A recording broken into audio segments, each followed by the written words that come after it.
This is Ron.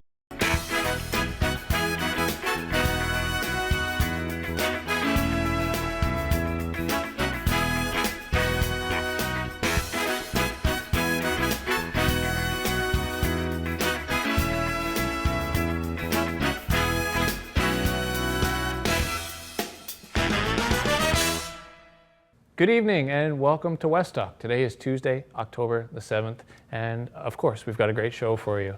Fall is in the air though, and isn't it just such a beautiful time to be living in Western Newfoundland? Yesterday there was a cruise ship in here and I had the privilege of getting to show a group of about 25 Americans around town on a nice little walking tour that I jumped in on with Ever Outdoor Adventures. And it's always so nice to do, to get to be part of these people's first moments in Newfoundland, to get to see their face as they look around and see, you know, all the things that sometimes we don't see living here and being here every day. And those people, boy, they were so excited about our changing leaves. And of course, what's not to be excited about? Absolutely beautiful. One thing that I realized though, because a lot of these people were from like the upper states, you know, Michigan, and I said, geez, like the leaves change color there too. And they said, yes, but the amount of forest is not the same. You know, you have to go a little bit further. We're not as surrounded by it in our day-to-day as you would be in like a place like Corner Brook, where everywhere you look, you can see these fall colors. So absolutely beautiful. Now, today's episode, a little bit different. I had a guest cancel, so we're doing a little bit of fill in the blanks. At first, though, we're going to jump back to a clip from election night. Of course, we covered the municipal elections here on Rogers TV. And by the way, congratulations to the 3 new mayors that we were following on that night. Dean Ball, acclaimed in Deer Lake, Darren Gardner, re-elected in Pasadena, and Linda Chason, now the mayor of Corner Brook. So congrats, and congrats to everybody who's made council and all the councilors. Looking forward to seeing the output over the next 4 years. So we're actually going to replay a clip from election night when myself and Chief Jenny Brake from the Hollyboo First Nation were here discussing municipal politics and basically the role that or the sort of overlaps between the Indigenous bands and municipal governments. So we're going to jump right into that clip from election night right now. Well, as promised, we are back now in studio. We don't have any results to share with you yet for Pasadena, Corner Brook, and Deer Lake, but we'll be definitely coming back with those shortly. But I do have Jenny Brake here. Jenny, thanks for coming down with us tonight. Thanks for having me. It's a big night, of course. There's a lot at stake, and we're going to pick some new councils. And of course, you've got a council of your own on the go now. Yeah, our council's almost 1 year in, our new council. Yeah. Yeah, we're really getting to know each other now and getting down into the weeds of things. And it was only almost a year ago last year when we were all biting our nails and knocking on doors and hoping for the best. And I couldn't be more happy with the council that our community selected. We've really got a great council this time around. And just catching up a little bit before we went on air, like you guys have covered so much ground in the last year, so much has happened, and of course, you know, all these announcements and federal things and our federal election, and I mean, that must have been so much work for you guys. It's been a whirlwind, yeah, for sure. There's been a lot of moving parts, I think, in every element of government over the last year, and ours included, and it's been it's an exciting time. It's a lot of change, but I think change is really good. It's an opportunity to settle in and look at things in a new light. So, yeah, we can't wait till we meet all the new candidates once they get settled away. Because I know one of the first things that you did actually when you became chief is kind of go on a bit of a tour and try to hit as many municipalities in Newfoundland as possible. Yeah. You know, some people might think that the Hollyboo like representatives are all only here or members are mostly here, but as you were saying, it's really all across Newfoundland. Spread out, yeah, absolutely. Like I mentioned earlier, I spoke to folks from First Light today because we have members in St. John's as well. So for me, once I started, I talked to our council and said, we really need to get out and get to know our municipalities because it felt like something we were missing. Yeah. So we have 9 wards across southwest coast right out to central. Right. And within those 9 wards are 67 communities. Wow. Yeah, it's a lot of ground to cover. So I haven't been to every municipality or local service district. It's going to take a while, but I've been to some of the bigger centers and we've had a lot of success. You know, the municipalities are excited about what it means to be identified as an Indigenous community because it increases their capacity. It, you know, it gives them a real honest, true partner to do some meaningful work with, to dig into the history of their regions, to tell stories when Yeah. it comes to tourism, or to work on development when it comes to housing or programming. There's a lot of opportunity for growth. Well, I think Yeah. I was about to ask you a question in my head. You just answered it, and the question would be, what is the relationship between the band and the municipalities, and like what's at stake? And I guess, you know, it looks like even though you've got a chance to go around to these municipalities, in our municipalities, there's going to be some big change, right? Oh, Like yeah. some of these councils are going to have over half new members. I know. Yeah. And So- we did this time around too. Right. Yeah. So it's basically a lot of fresh faces. There's Yeah. probably going to be a lot of good energy. And from your perspective, what's best case scenario? What does that relationship between any of these municipalities and the band look like? Well, I think that when we start receiving phone calls and invitations to come to the municipalities and to meet the new councils and sit down together and assess, you know, what are your community members saying? What are our members saying? And a lot of them want a cultural presence in their communities, but they also want, you know, I guess an increase in their infrastructure. Right. I've talked to town councils about their community centers and, you know, wanting to have our voice in that so they can bring in cultural programming that's relevant to their community members that are Mi'kmaq. Right.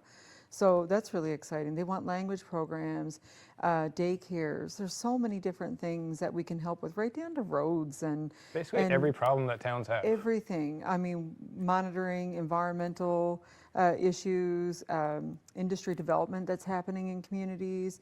We have relationships with the federal government, so we can help them out with those sorts of making the connections between the two. Right. It's really great. It's honestly, it's been really nice, but I'm really excited about new leadership and new conversations to Yeah. reinvigorate all those things.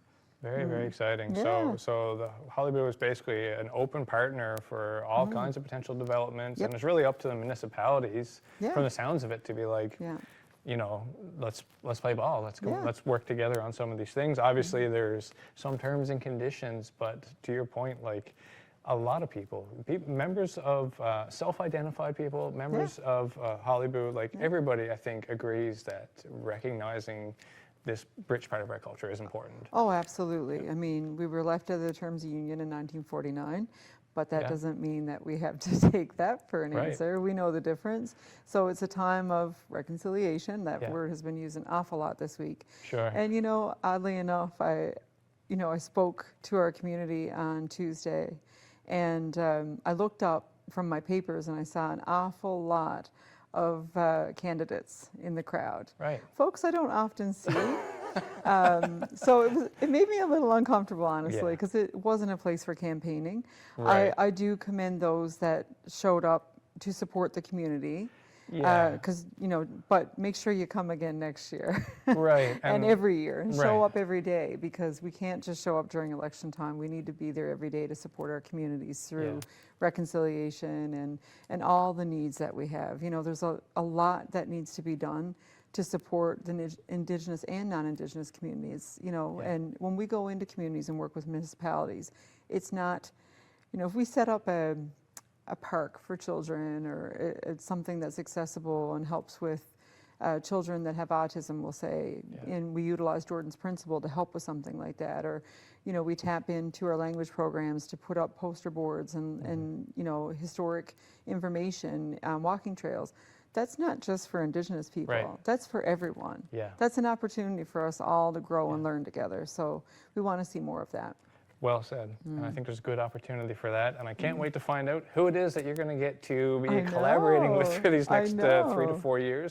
Is there a Mi'kmaq flag in Deer Lake, or a Hollywood flag? I've seen there's a nice one in City Hall in Corner Brook now. There is a nice one in City Hall of Corner Brook. I made it, actually. Wow. Yeah, I Skills. did. Yeah, it's very special, near and dear to my heart. She can lead. She can sew. Yeah. She can weld. Oh yeah, my dad says you can put arse in a cat. I don't know if I can say that You on can. TV, You but can. On Rogers, you can.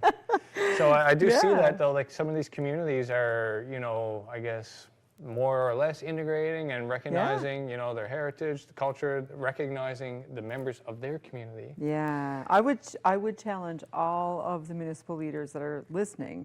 If you are an identified Mi'kmaq community, get that flag up. You can What help are you them with that, waiting can't you? for? You I can help you with that. What if they We'll don't have even a get flag? it. We'll get it for you. We'll come and we'll help you put it up. It'll be ceremonial. It'll be beautiful. What a nice way to start off in this new year, Yeah. in this new council. I think Stephenville might have been the first community to put one up that I'm aware of. Right. Forgive me if I'm wrong there, but I feel like that's something we talked about recently.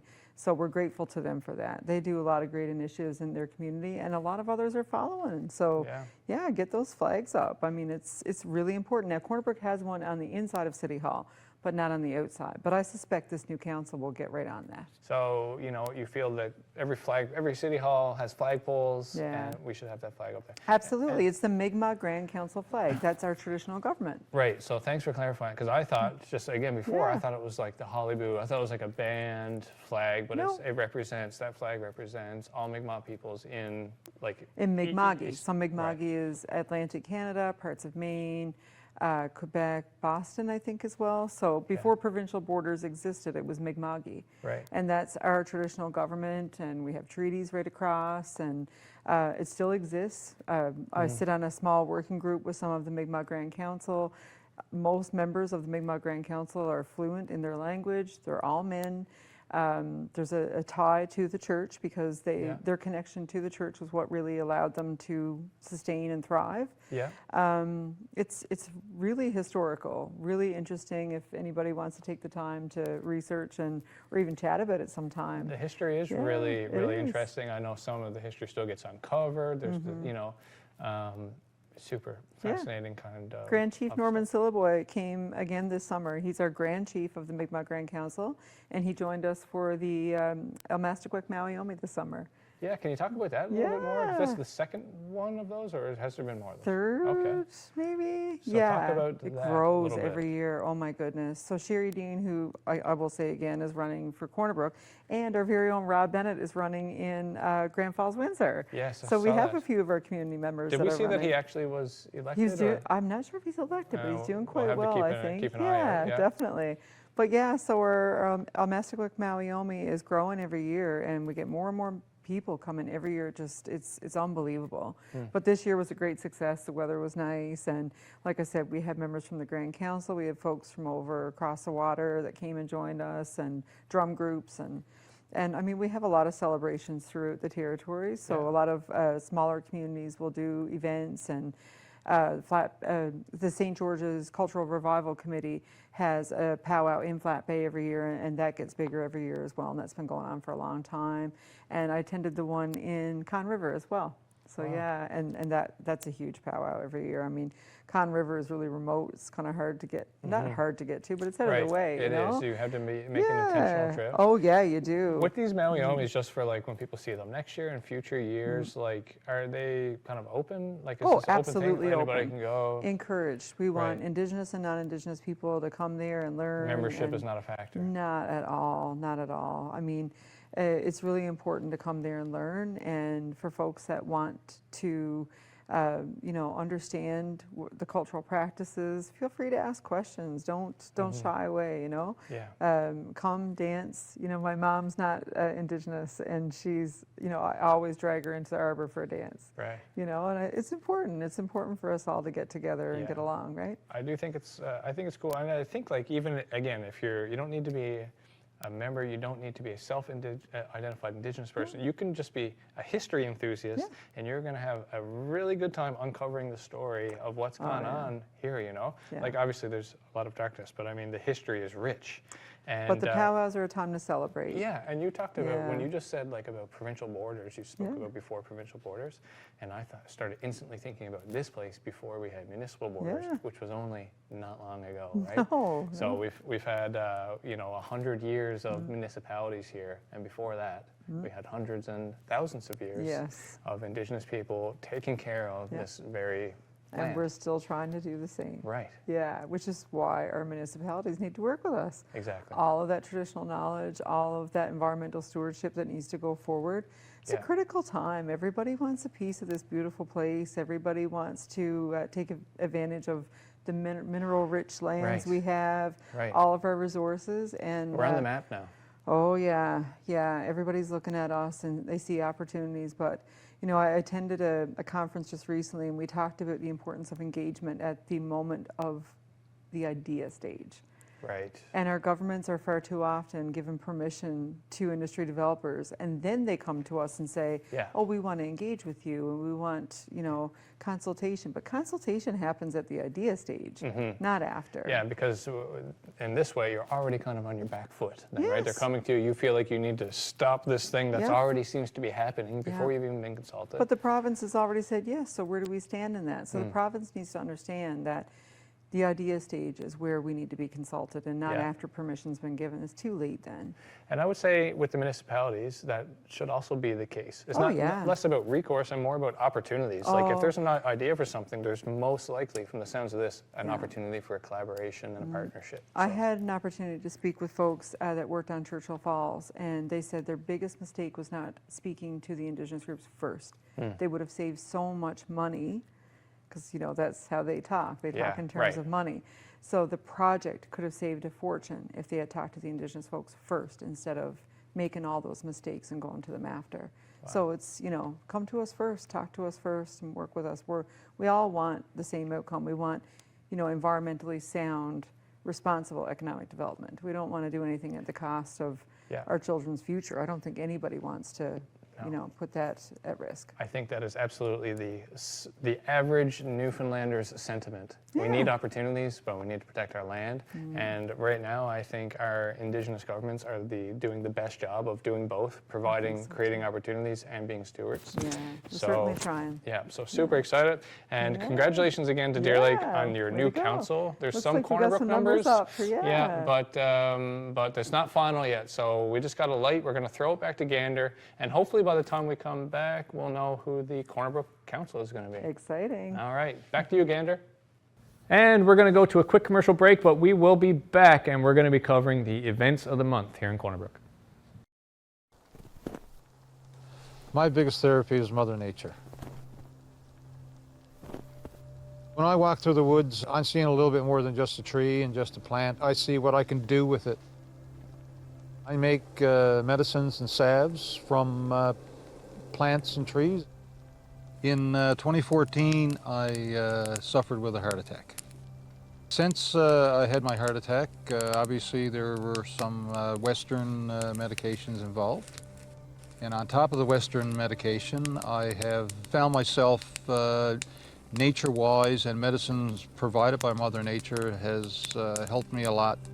With nature, I have burned sage and sweetgrass. I find that that cleanses the air and helps you cleanse your body. It also helps me talk to my ancestors. That has helped me through this whole process. I feel responsible as a Mi'kmaq person to help Mother Nature. We look at everything, whether it is a rock or a tree, as life. When I collect my medicines, I'm offering tobacco to thank the plant for the medicine. So the plant will, give me medicine again the following year. It's a part of the big whole. Right now we're standing in the middle of a boreal forest. I can look around, I can see birch trees. Birch tree, for example, there's so many things you can do with that. That is the tree of life. Aboriginal people have used the bark for making canoes, for making shelter, for fire starting. There's a fungus that grows on birch, it's called chaga. I use that for my tea. It's a very, very good all-around tonic. Balsam fir trees, the blisters on those trees actually were used to heal cuts and scrapes. You cut yourself in the woods, the first thing we'll do is put some balsam fir sap on it. Society now is so fast. I think the world really needs to slow down and just enjoy nature and the smells and the sights and sounds.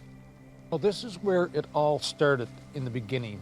It was from our plants, and our animals and that kind of thing. Why not go back to the beginning and get back to our roots again? It's very important for the Mi'kmaq people to embrace native tradition. For many, many years, we were told not to be Aboriginal, and I think now society has embraced Aboriginal peoples, and we should embrace our history in the sense of traditional medicines and traditional foods. You know, I think it's all a part of the culture that we've lost. So now we have an opportunity to reach out and find ourselves again.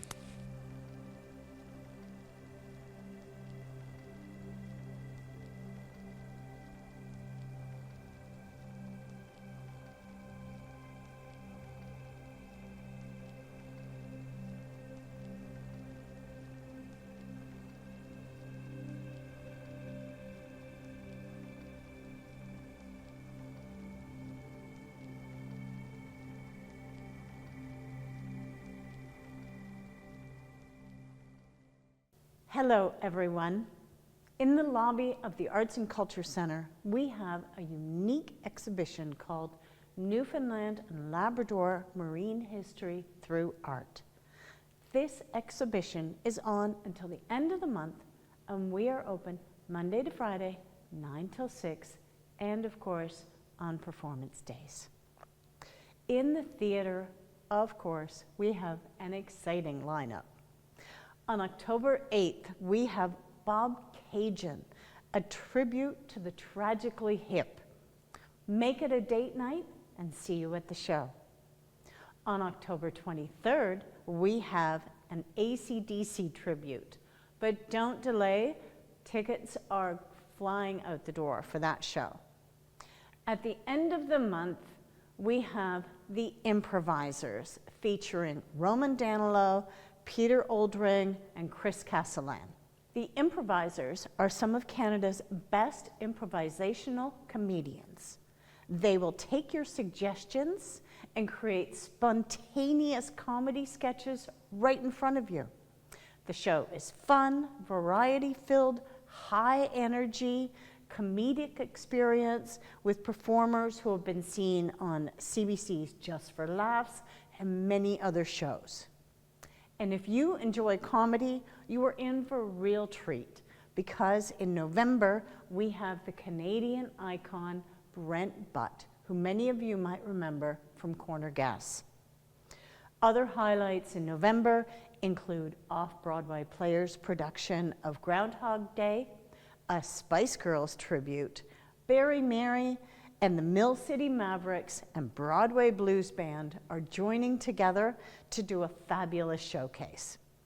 December is going to be even more exciting, so be sure to check out our website, and I'll see you at this show.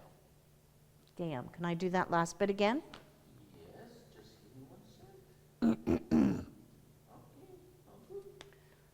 December is going to be even more exciting, so check out our website, and I'll see you at the show. Hello everyone, my name is Brad. I'm the Performing Arts and Outreach Officer at the Rotary Arts Center.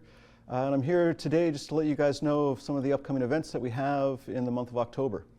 On October the 11th, we have Quote the Raven, a fantastic folk duo from St. John's. Beautiful, wonderful harmonies. Please come check these two out. They're absolutely phenomenal. On Wednesday, October the 15th, Geraldine Hollett from The Once will be performing a one-woman show called Soft and Sunny Sadness that she wrote herself as part of her artist in residency at the Rotary Arts Center. And on Friday, October the 17th, we have the Great Canadian Comedy Caravan.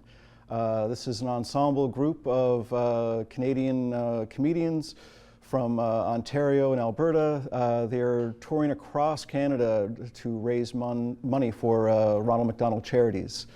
And on the following night, on October the 18th, we have the Horseshoe Literary Magazine coming in.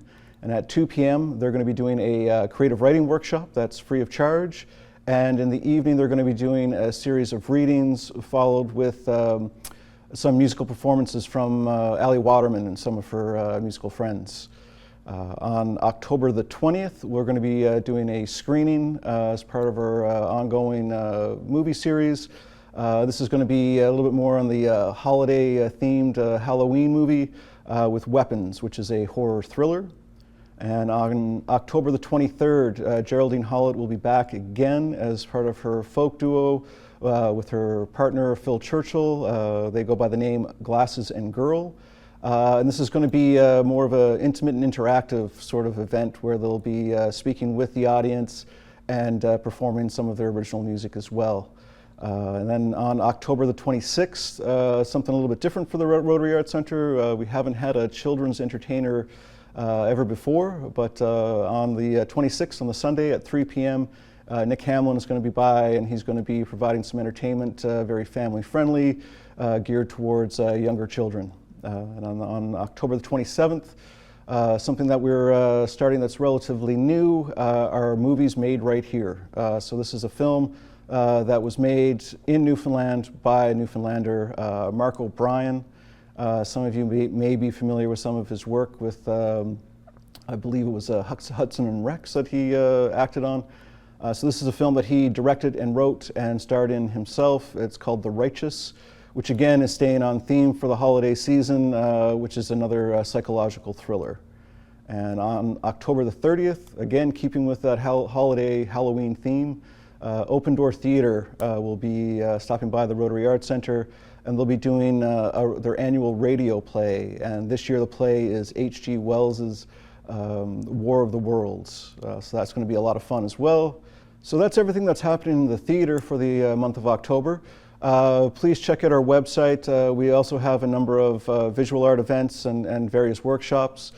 So please check out our website at rotaryartscenter.ca and get some more information about those. Before I leave you, I will let you know about one last event on November 1st.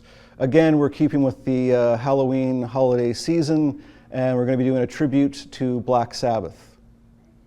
Thank you, and we'll see you at the show. So why volunteer at Rogers TV? Well, it's fun, exciting, and challenging.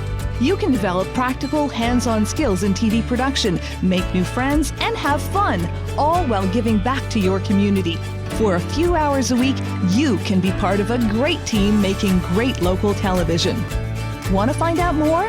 Get in touch with us at rogerstv.com. Make your mark and find a new passion as a Rogers TV volunteer.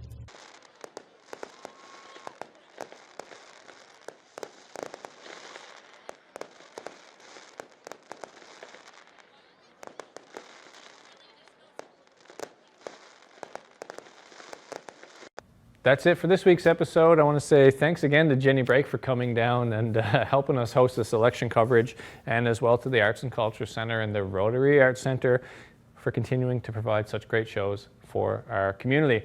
That's it for tonight, but we'll be back next Tuesday with another West Talk. Take care, everyone.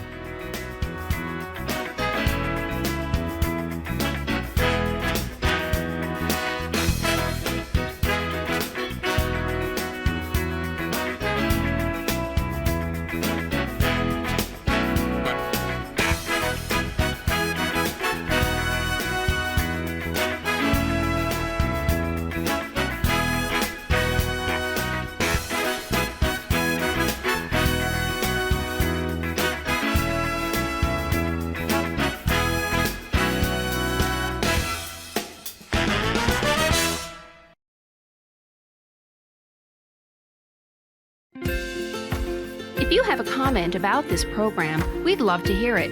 Email or call us, or send us your feedback through social media. Everybody knows not to drink and drive, but some people still think it's okay to take drugs and drive.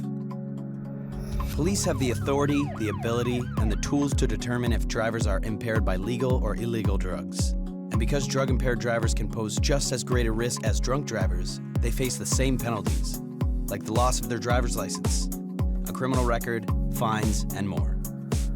A message from the RCMP, the Canadian Association of Chiefs of Police, and Arrive Alive, Drive Sober.